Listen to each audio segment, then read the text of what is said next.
Several Oklahoma Sooners that nobody's talking about are primed for a breakout in 2025.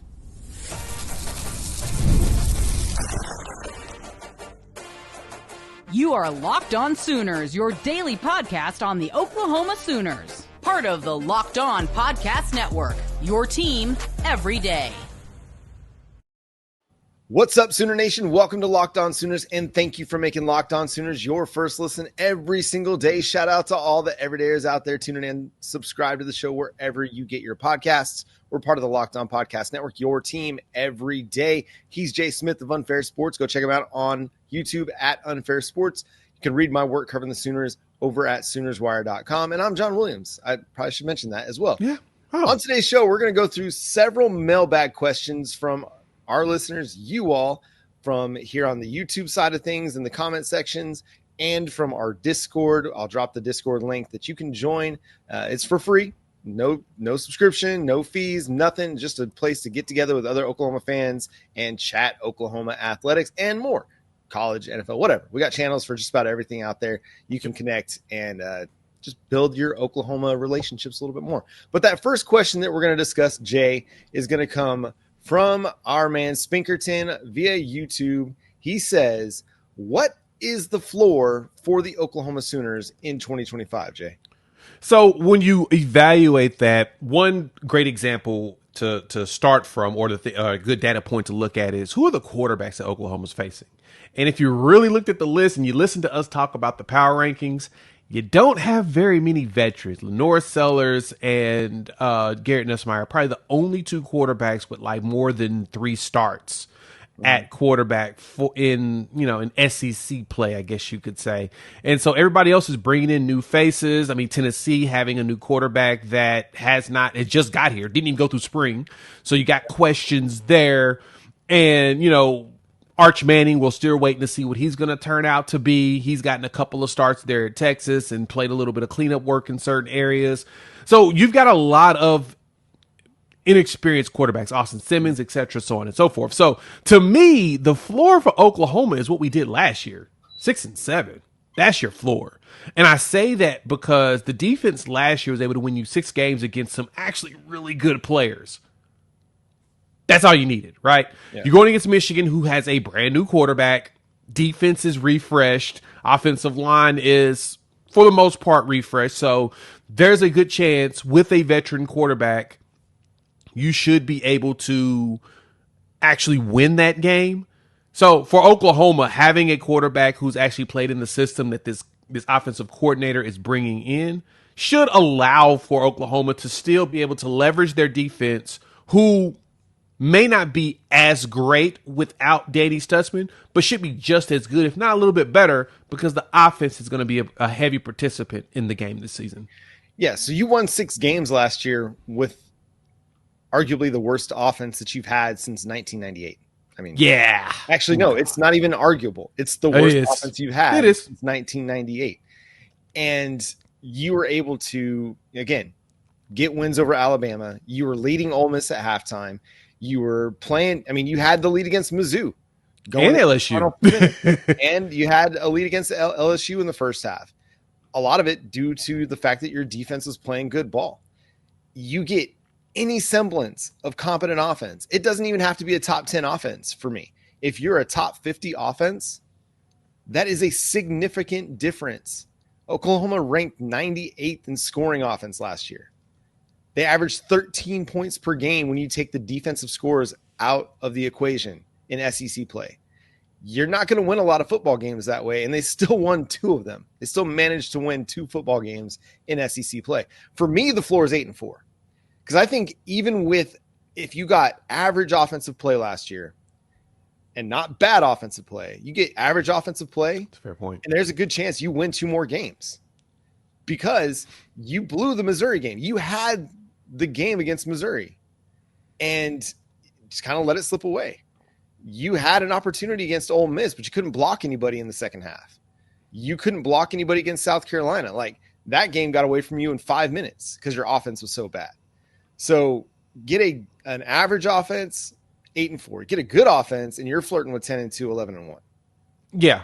No, that's a good point because, and as I didn't even think about it, one thing I keep forgetting, and it's probably great for the next segment, is that, no, knock on wood, we don't lose John Mateer.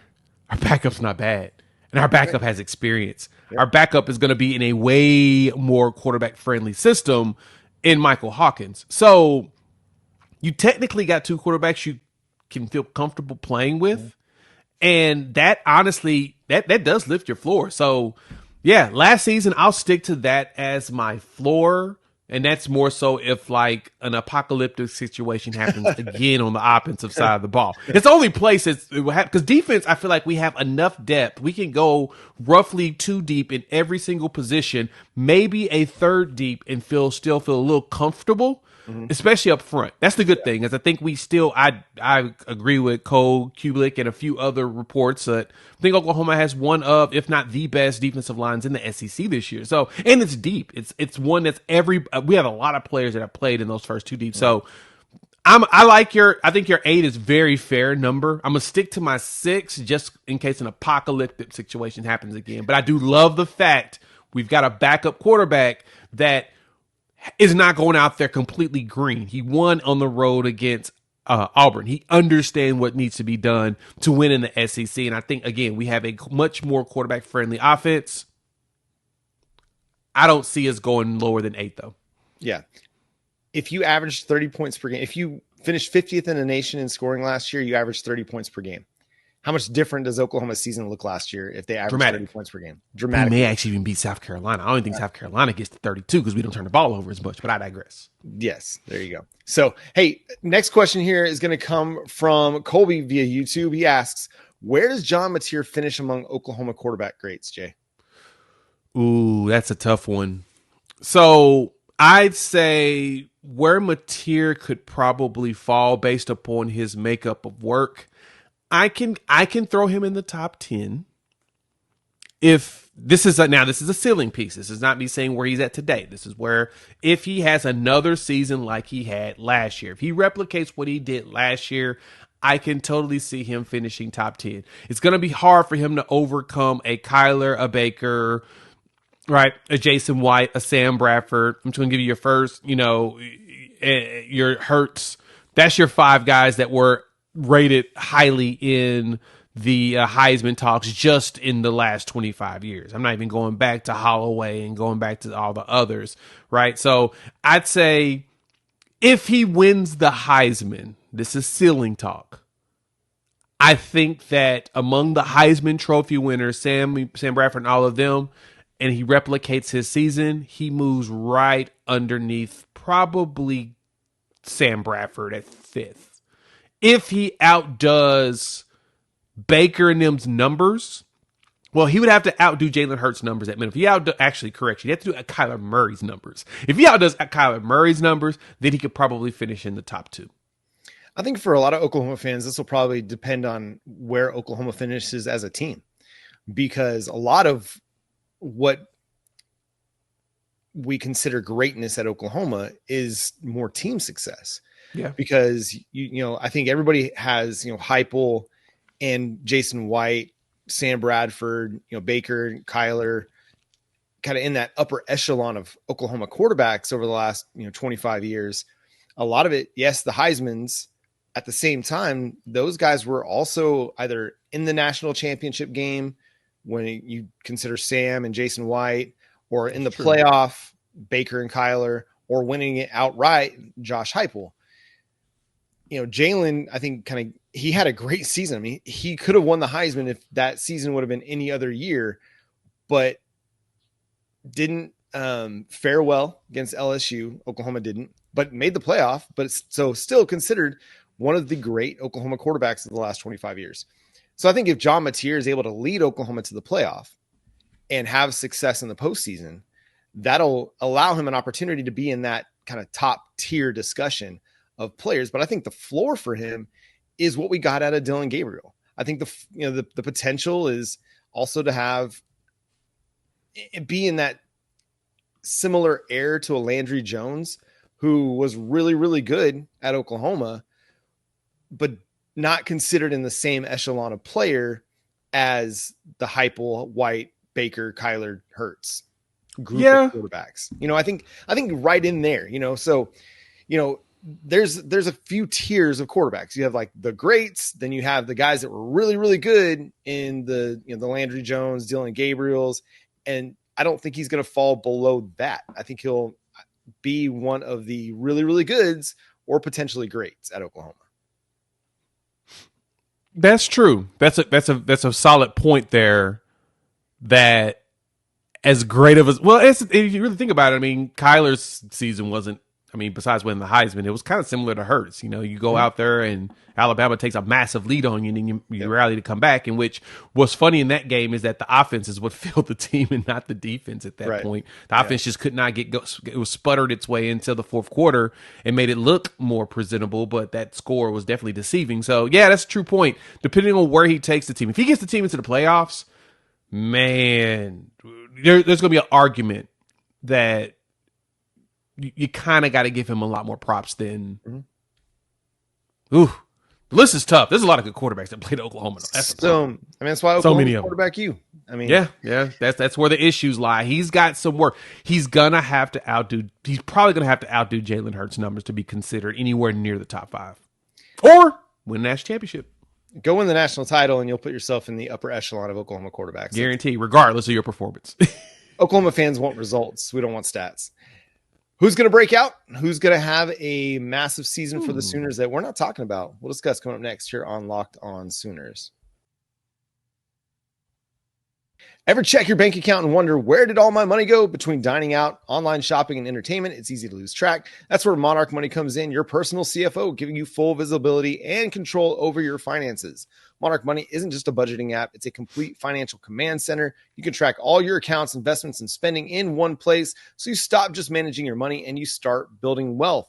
Instead of juggling multiple apps, you can use Monarch to check your finances, track spending, and even plan long-term goals. Managing money with your partner is smoother than ever. You can track shared and personal accounts, set goals, and stay on the same page without stress. So take control of your finances with Monarch Money. Use code LOCKEDONCollege at monarchmoney.com for 50% off your first year. That's monarchmoney.com. Code LOCKEDONCollege for half off your first year over at monarchmoney.com. Thanks again for making Locked On Sooners your first listen every single day. Shout out to all the everydayers out there. Tune in and subscribe to the show wherever you get your podcasts. We're part of the Locked On Podcast Network, your team every day. All right, Jay, next question is coming from, we got this question from two different people, so we're just going to combine it here on the show. It comes from Chris via YouTube and Xavier via the Discord. He says, what players that nobody is talking about are primed for a breakout season, Jay? We did a really good job of covering a lot of players here on this show, John. We get pretty detailed. We get into the weeds. Sometimes we kind of lose people because of how far in the weeds we get. But, man, there are a couple of players out there that I think have not gotten enough love. Now, they've been mentioned, but I put it this way. The lowest hanging fruit on this is to talk about the offensive line. But we're probably not going to talk about offensive line players because, you know, a lot of you don't know them, and a lot of you don't really care that much about it. You want to see hear about the players that are going to put out the stats. So I was going to go to offensive line because I've got two of them there that I think would be fantastic, but we're not going to do that. We're going to go first our skills positions, people, and then we can probably come back and do another mailbag segment like this again and actually talk about some of the offensive linemen. So if we're going to talk about who has a chance to have a breakout year, it's probably going to be Zion Kearney for me at wide receiver. We've mentioned him before, but we've talked heavily about all the portal additions, all the new players that are coming in there. Zion has a chance to really bust out and be a big-time player. I have another one, but I think Zion Kearney's probably the one that I think this is his year now. He looks good physically, his body, he's been training like crazy. I see the propaganda going out, so I am definitely hopping on and drinking the Kool-Aid. So I just need him to go out there and show us again how he can ball like he did in that Navy game. Zion Kearney is one of those guys that I think a lot of people are letting what happened as a true freshman determine their projection for him. And I think you got to be careful with that. If we want a recent example of how a true freshman season isn't always indicative of what a player can be, let's just look at Jaden Gibson. You know, that true freshman year, everybody was like, what are we doing with this kid? Why are we keeping him around? He's just dropping balls like crazy, drop balls in the spring game. Like, what are we doing? And then he goes and he has a great sophomore year, again, in a rotational role, but was looking to be the player that broke out in a big, big way in 2024 before he got hurt. So we have to be careful to not overanalyze what happens in a true freshman season sometimes, because yes, take the good, certainly take the good and allow that to help you, understand where a player's headed, but don't overreact to the bad, because true freshmen are going to make mistakes. It's just going to happen. And everybody's going to amplify those because they're freshmen. But the kid's got talent, man. He's a kid that can do it all, and he can win in so many ways for you on offense that he's going to have a big time role with Oklahoma. And given that, Javonte Gibson and Jaden Gibson are still working their way back from injuries, he's going to have an opportunity to earn some significant snaps through fall camp. So I think Zion Kearney is a great one. If we're looking at offense, I think Taylor Tatum, again, another one of those guys that everybody's kind of down on because of the fumbles. Everybody thought, there were rumors that he was going to be hitting the portal this spring, and he didn't. He stuck around. So to me, it seems like they've got plans for him. They want to figure out a way to get him involved in the offense. And yes, the Jaden Ott piece is significant. He's going to be your RB1. There's no questions about that. You've got Javante Barnes around that is going to have a role if he's healthy. Maybe they redshirt him. I don't know what's going to happen there. And then you have Xavier Robinson, obviously, that had a really monster game against Alabama. But don't sleep on Taylor Tatum, man. The dude is so talented. He's got the ability to be a game breaker. Just got to have better ball security. And I think that he's one of those guys that even if you get him in the game for 5 to 10 touches, he's going to have a chance to do something special with him because he's such a quick player. He's so fast. He can create big plays out of the backfield, both as a runner and a receiver. I think Ben Arbuckle is going to have a role for him in the offense. Somebody on defense, or you got another guy on offense you think is going to break out? Let's switch sides of the ball. Let's go with a defensive player. We've touched on this guy slightly, but I think it's definitely warranted to really bring his name up again. I think David Stone's about to have his year. Mm-hmm. As a true freshman, you were hoping you get a lot more out of him, but you had a lot of young players that fit certain roles better at the time. Not saying that they were just completely better than what Stone was, what you wanted Stone to do. Some players were a little bit better at that, were more refined in comparison. But I think David Stone, this is the year after all the drama with the transfer portal stuff. I think he has his head to the point of, I need to do what I need to do and make this happen so I can prove to everybody that I'm as good as I was rated. I was a 5-star plus. So I expect Stone to have that year that everyone's been looking for out of him. I know he's been training hard. You see the propaganda on him as well. Give me some David Stone stock. I'm going to buy a lot of it. I think this is definitely the year for him. I'm going to stick with the defensive line and go with Taylor Wine. You've heard spring ball a lot reports, about him. And apparently he's in the mix to start at defensive end. He's competing with Marvin Jones Jr. and PJ Adebawore and Danny Okoye for role. And the kid is uber athletic, and he's very long. And that's going to bode well for him in a defensive end competition. So now what does a breakout constitute? I don't know exactly, but what if he comes out and he has 3 sacks for Oklahoma? That's coming out of nowhere. Like that's a guy that nobody's expecting to have much production for you, because you're expecting that to come from Marvin Jones Jr., PJ Adebawore, opposite of R. Mason Thomas. So if a guy like Taylor Wine comes in and he gives you 3 sacks, gives you, half a dozen tackles for loss, I think we could consider that a minor breakout and somebody that you could project to maybe be one of your starters in 2026 at defensive end. So again, I'm not expecting him to go out and have 10 sacks. I'm not expecting him to go be an All-American or anything like that, but I think you can project these minor breakouts for a guy like him. I think Jacoby Johnson is another defensive player that we might not be talking enough about. Brent Venables is very high on Jacoby Johnson. Jay Valai is as well. The athleticism is there. It's crazy. The length is there. He's got the speed. Just has to kind of pull it all together and figure out a way to best use that athleticism, that speed, that length to be a difference maker out there at corner. And he's going to be one of those guys that has an opportunity to solidify a role in fall camp, because even though Eli might be ready and Gentry might be ready, I think they're going to want to kind of keep those guys. They're not going to overexpose them in fall camp so they can keep them as healthy as possible for the season. And so Jacoby might get a lot more first team defensive snaps. No, I totally get you on that. I think even adding to that in the corner, I think that we're not talking enough about Devon Jordan. I know I've heard really good things about him and Jeremiah Newcomb. So you've got some additional players at corner. They're all young. Remember, these are all redshirt freshmen and redshirt sophomores that we're really talking the most about. They're all super young. I mean, Jacoby's the only one that's up there ranked technically a junior. So this is the year for him to really jump. But I think having Jordan and Newcomb are two players that I do think are now at the point where we expect them to show up. They're getting that age. They've got enough experience in practice. They should understand the defense. It's time for them to, show up and show out. So I can agree with you there. That's a really good one in Jacoby. Yeah, and if Oklahoma gets their quarterback situation figured out, it's going to do wonders for this defense in 2025. Yeah. We got some recruiting news ahead of a not as big as Champion Barbecue recruiting weekend, but it's a big recruiting weekend. We'll discuss that coming up next year on Locked On Sooners.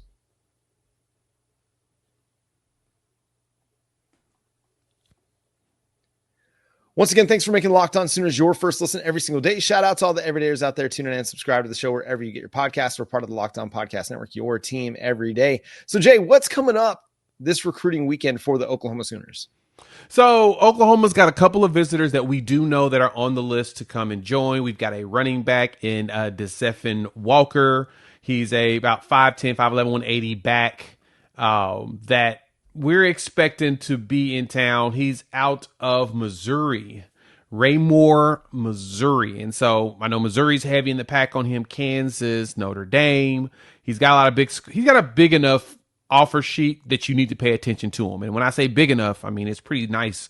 I'm just going to start with some light schools from Wisconsin to Stanford. Okay. And then you've got Illinois. Okay. Illinois is up and coming. But you got Florida, Auburn, Ole Miss, Oregon, Miami, Texas, A&M, Georgia, Missouri, Arkansas, Tennessee.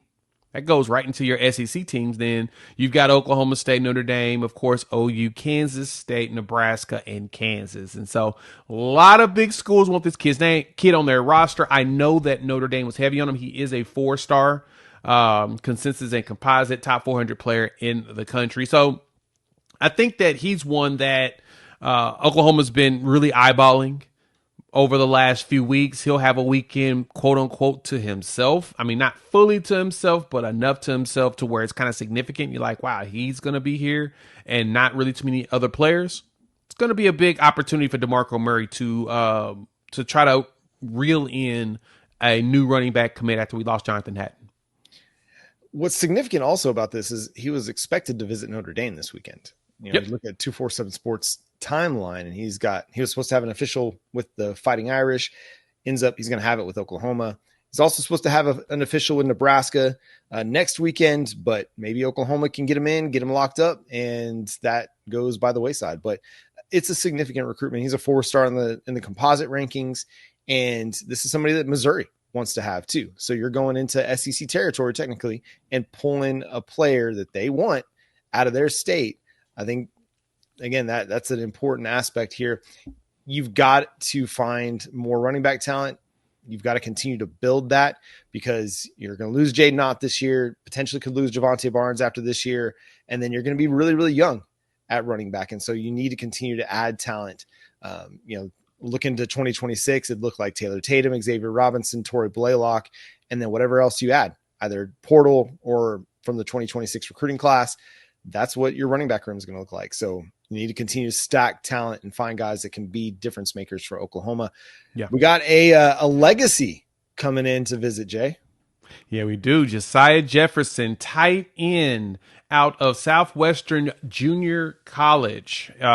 He entered the portal and 6'5", 215, again in size. Tony Jefferson, this was back when the tweet happened where Tony shot a message to Jim Nagy and said, hey, I got somebody that's ready to be a top-tier Sooner ever. Here you go. Boom, laid on his plate. And then Nagy quoted him and said, hey, it was great catching up with this Sooner alum, Sooner legend, blah, blah, blah. And we know Oklahoma could use another tight end. And so what I've been reading is that he was at Arizona last weekend, and this weekend he'll be at Oklahoma. If things look good on the grade front, there's a chance he could come through and be here this summer, be able to work throughout the season, be a part of the roster. Not sure how ready he'd be able to play based upon him understanding the playbook, but at the same time, you never know. Or if needed, he can be part of the 2026 class. He could just, finish up in December, make sure the grades are right, and then come next year. So I don't know which one it will be, but I like the fact that Josiah is going to be visiting. He had the conversation with Nagy. Nagy gave him the offer, and boom, they got him in town to visit. So shout out to Tony Jefferson for go ahead and putting us on his film, putting us on little brother. Now we need to go ahead and find a way to get him in, because I think it would be a good idea to bring in this legacy, because he's at a position that we kind of could use someone that's ready to step up and take over. Yeah, we need a difference maker at tight end. We haven't had one since Braden Willis in 2022.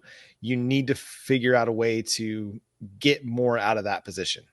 I know Joe John Finley has been one of the assistants under the most fire for tight end production over the last few years. Yep. Some of it is, okay, guys like Caden Helms been injured and banged up. That's a 4-star prospect we had in 2022 that you've not really gotten anything out of. Same with Cade McIntyre. He was in the 2023 class. Hadn't really gotten anything out of him. And then Devon Mitchell, how that didn't come together and you couldn't figure out a way to work that out. And based on reports, he did everything he could to try to make that work out. But anyway, tight end is just not producing. So if you can get Josiah Washington in, he's a guy with a lot of upside. I'm not going to sit here and sell you on someone who's going to come in and catch 500 receiving yards and 50 balls and 10 touchdowns, but he's got a lot of upside, and he's going to have to get in, get strength and conditioning, add weight, probably improve as a blocker to be a difference maker for Oklahoma. But again, it's competitive depth that you can throw into the tight end room for either 2025, redshirt him, and then really start to develop him for 2026. And we'll see. We know, like, if he's Tony Jefferson recommended, he's going to come in and put the work in. Yep. That's what's important. And he's going to grind. And that's the kind of guy you're looking for, is like someone who's going to come in and grind, and go do the work and try to improve himself as a player. Because right now it's like you're looking at Will Huggins and Carson Kent and John Locke and Jaron Canick. Yep. That's and then you got Trine Washington. If you can get something out of Trine or Caden or Cade, we'll see. But you don't really have an answer at tight end just yet. Maybe you got one down the road. I don't know. Yeah, that's the thing, is that we've just got to get. I would love for Caden Helm. He got his first touchdown last year. I would love for him to get going. That's what we got to wait for. He needs to be healthy. I saw him in one of the propaganda post by Oklahoma running, and I was like, okay, hopefully maybe the legs are good, maybe he's ready to go, and we'll see. Hopefully he does break out and take over. But yeah, I would love to have Josiah. So ready for it. I need some Caden Helms. I'm past it. I need some Caden Helms pass or receiving highlights in my life more than I need just about anything else. Because if you can get him unlocked, what does that do for your offense, man? Like, if you can get somebody with his athleticism working down the seam, I mean, that just opens so much up for you on the outside, opens so much up for you underneath. Like, it really can change things. So I don't think you have an athlete on the roster quite like Caden Helms. You really don't. That's the thing. You really don't. And at least at tight end, I should say. Yeah, tight end at that size and that ability to move that we've seen when healthy. Yeah. Yeah. You don't have anybody else like that. Please let Caden Helms be healthy. Just be healthy. That's all we ask for. Just be healthy. Yep. And that's going to do it for today's episode of Locked On Sooners. Thanks so much for being a part of the show. Subscribe to the show wherever you get your podcasts. We're free and available on all podcast platforms and on YouTube. So hit that subscribe button, hit that notification bell to let you know when new episodes drop. You can follow Jay on Twitter at Unfair Sports. You can also check out his work at Unfair Sports over on YouTube. You can follow me at John9Williams. You can read my work covering the Sooners over at SoonersWire.com. The show is at Locked On Sooners on all of your favorite social media platforms. But until next time, he's Jay Smith. I'm John Williams. We'll talk to you then. Boomer Sooner. Can't wait for Champion Barbecue Weekend, though. It's going to be so many people. So many people coming out.